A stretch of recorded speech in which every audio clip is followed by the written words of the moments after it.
G'day guys, and welcome to another Pod TV. Tonight is Loyalty Part 2.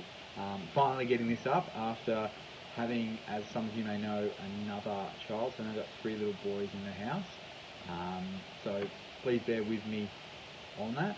But as I said earlier, in line with this year, these will be pre-recorded and released on Wednesdays, nights. See, I'm already losing my mind. To make it easy for you to search for the videos you're after and content you're after. So this one's on loyalty. This is part 2. A little bit more orientated towards, I guess, the employer sort of concepts rather than the employee, which the previous video talked about, is like how long you should give someone and things like that. So I do have a script tonight, so if it looks like I'm reading, I am reading, and then obviously I'm going to summarise and talk about it. But I think we'll start with the first point of make your business something to be proud of. So this comes from both ends, but if you're proud to say the business you work for and say it out loud, that's a great start from all ends of the spectrum. And when you build something that people are really excited to say out loud, obviously more and more people start to radiate around that, and that becomes a reflection of the culture you build around it.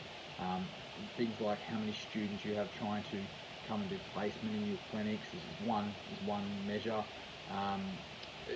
When you are looking for a job, you pick up people really, really quickly, or your staff are willing to offer you people to actually, hey, oh look, you're looking for someone, I know Scott's leaving because he's, had another child, he's gone crazy. I know someone who'd love to come work here. That's really good because that means they're proud of that culture. So I'll read my script to you, and then we can summarise the points. But often employees look for a job elsewhere because they don't feel proud of the company they work for.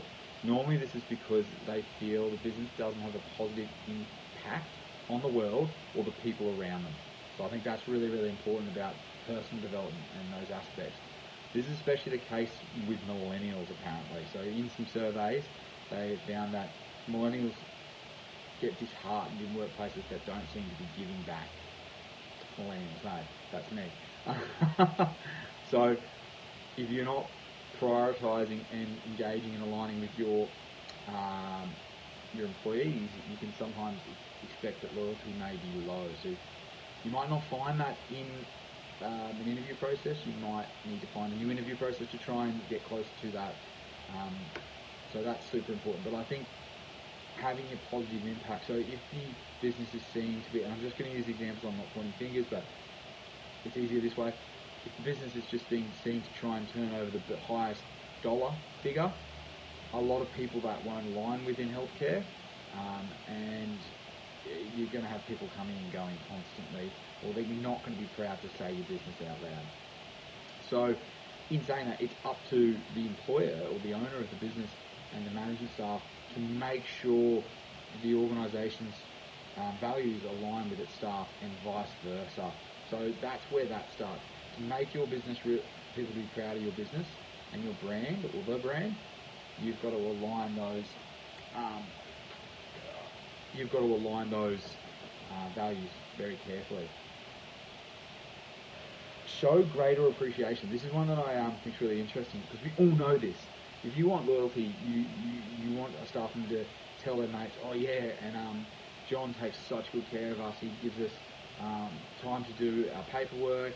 He pays us overtime, and he's always taking care of us when something's come up and someone got sick, and he gave them extra time and whatnot and didn't ask any questions. It's something we all know, but for some reason it seems that there are a lot of business people who seem to try and grabble on their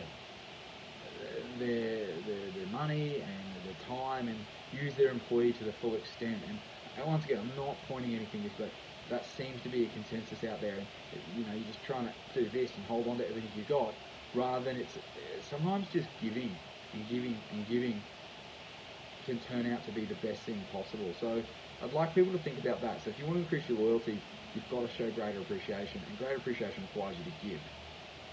Now, I've just said that from an employer sort of perspective. From an employee, one, don't abuse that if it's coming your way, for God's sake, because you're going to ruin it for everyone. But two, you've got to give back as well. Sometimes you've got to give some extra time. You've got to give value. John gave you extra time while you were sick, so you might want to try and find a way to pay that back. And you need staff member while someone goes away on maternity leave or something like that, and you do those types of things, those little bit extras to make life a bit easier. So show great appreciation from both ends. Give, and keep giving until there's no more to give, I guess you could say, or until it becomes no choice but an answer. So unfortunately an answer might be negative, but you've got no choice but to get a response. So that's also really, really good.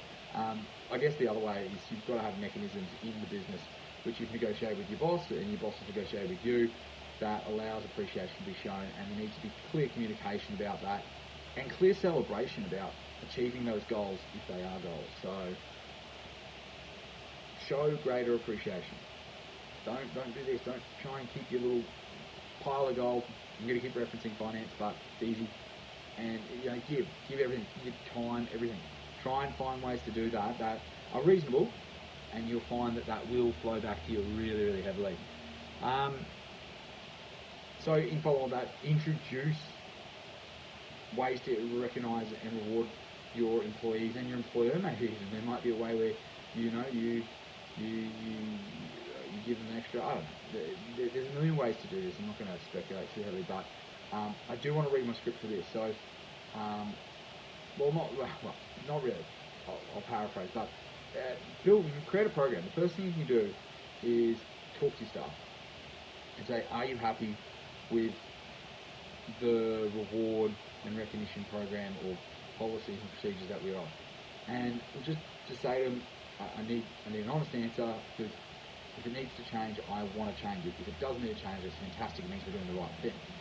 And it kind of puts the employee in the position where if you go, I want to change it, but if you don't tell me, don't expect it to change, they're only going to shoot themselves in the foot. So, no pun intended, but make sure you put things like this in play to get that. Now, I know there's a lot of businesses that query, and people who are owners who query about, but if I do this and I do this and this, maybe there's too much thinking about it. I'm just going to come out really bluntly. I think all the time we're scared to consider commission from both ends. There's a lot of jobs out there that people are paid commission, and it's just a formality of how to be paid. And I think if you do good work, commission has no boundary reach, and people think unethical sort of standards. It doesn't. It's just you're working hard and you're getting rewarded. So if, for example, and this is just to try and debunk some of the arguments, is that I'm going to say I'm getting 50, 60% commission or whatever on, that's it, that's all I get paid, 60% on whatever my revenue is. It's very, very simple. Oh, that's really unethical. No, I might be reaching my targets by doing an extra half day once a month. So, that's it. It's really, really simple. And I mean, it's all about time frame as well. So if you have your KPIs in place, that they're weekly KPIs, you can avoid the stack issue. I think the concern people have is, if you've got a KPI, you're going to stack everyone into the end of the month to make your budget. Yeah, maybe that comes into it. But if you shorten those KPIs down to a week, people won't have, they're going to do it by the week, and they'll struggle to stack as much, maybe. I don't know, maybe they will. You can't avoid that type of thing, but you'd hope people aren't going to use it like that. They're just going to go, I'm just going to work harder to do it. So people might come and see people before the official day starts, or take that extra patient in lunchtime, which is better for businesses because you're trying to service those clients when they need you most, because they're willing to take the time that they need. I'm not talking someone just ringing up for general care. I'm talking to people that I've got an ingrown toenail, I'm in a lot of pain. Your staff member will go, yep, get him in. They're not thinking about commission, they're going, I want to help you, and I will. But then they get rewarded for that. And it's not just a pat on the back, they can actually take something away. So create a program like, Power to Motivate. That's the Power to Motivate program. Offer commissions. Go and ask, if you've got friends in the state, I would highly recommend owners to go around and ask people in the state what they're paying. It's very different from state to state. I found when I've talked to people about how things are done, and I'm really surprised by that, and they're it's vastly different. I'm in Queensland, and I can probably say there's probably less commission-based work up here than in the other states. But that's, I only talk to a small number of people, I guess. But it's a way to reward. So don't be hesitant to reward your staff, because the simple line is, and the bottom line is, rather than, let's talk about commission as well. rather than go, okay, I'm going to make this really complex commission scheme and all this and all that, just work out what you as an employer need to make. As an employee approaching your commission program, work out what's going to work for you consistently. So you already have numbers to work with, because no new grad should ever go into this, and do it. So, like, for example, I'll use the 60%. If I was on 60%, my employer has obviously decided that they can take 40%, they get their cut and their overheads, and no questions asked. So if I make $1,000 a week, they get their 400, I get my 600, and that's all they need. And they've got 3 other staff making that money for them, and they don't have to work the tool anymore. Now, if you need 50%, take 50%. Don't start fluttering around with numbers. Just do a straight cut. Try it. Make it easy for yourself. And I don't think people employ it. So if someone came to you and said, I want 70%, and you're like, I need 40% to survive, I'll give you 60%. They'll probably be really happy with that. So that's just, I guess, a point with those things. When you make these reward systems really complex and people can't work them out and can't get their heads around them, I'm going to tell you it's probably wrong. It's not probably the right one. If you go back to that point where I said, ask them a question, you're going to miss that. So I guess a little bit of a mix on that, but increase your loyalty by giving and being willing to give. Now, my final point on this is, I've talked a lot about money. It doesn't have to be money. You might give them a contract that says, I think Queensland Health does this, once a month they get a day off, paid day off, and that's there. They can recoup and do things like that. The employer expects you to have all your paperwork done before you take that day off. You should have all your paperwork done anyway, but take off. The employee gets the day off. They've done all the that's the simple thing. If you haven't done it, you spend the first thing you do when you get up is you get the paperwork done, and then you go and do the things you want to do, and your employer will respect that. And they can see when you've done that. So there's other things like you might go, look, I'll offer you an extra CPD event. I'll offer you to pay something extra or something like that. I'll give you my time. We'll block time out in the diary once a month, once a fortnight to sit down and develop yourself. So it doesn't have to be just cash in hand, money in pocket kind of thing. It could be helping them professionally, personally grow. You might be willing to send them off for personal things, such as they want to go and do an academic writing course, or they want to do a psychology sort of based speaking with client courses. That's a little bit crossover. Anyway, you know what I mean? Like, there might be they might want to do a health retreat. You might help them out with that in some way, I don't know. But it doesn't have to be just financial. So find a way to give back and find a simplified system that works that you both agree on, and you will increase your loyalty. I promise you. Now that's coming from a lot of different people I've spoken to. So part 2's done. Thanks heaps, and thanks for your patience in this one. I hope people get some really interesting points out of this. We will be putting more of these together, and obviously on the YouTube channel, marked up with the title of the subject, so you'll be able to find it easier.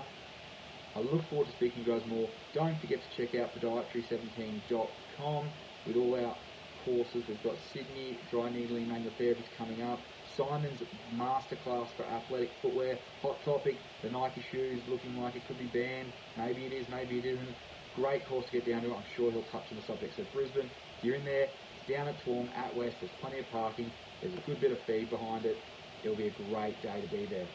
Then we're coming down to Melbourne for manual therapies, dry needling and FMT, and then we've also got Adelaide for your strength and conditioning course coming up. Is that all that's on my board? Yep. Oh, and dry needling in Brisbane as well, and manual therapies on early March. So lots and lots of stuff coming up, guys. Podiatry17.com. Apart from that, check out the p20.com.au site. Tickets are still selling. We've locked in a bunch of cool sponsors which you'll hear about soon. So I can't wait to get around that. You guys have a great night. I look forward to seeing you soon.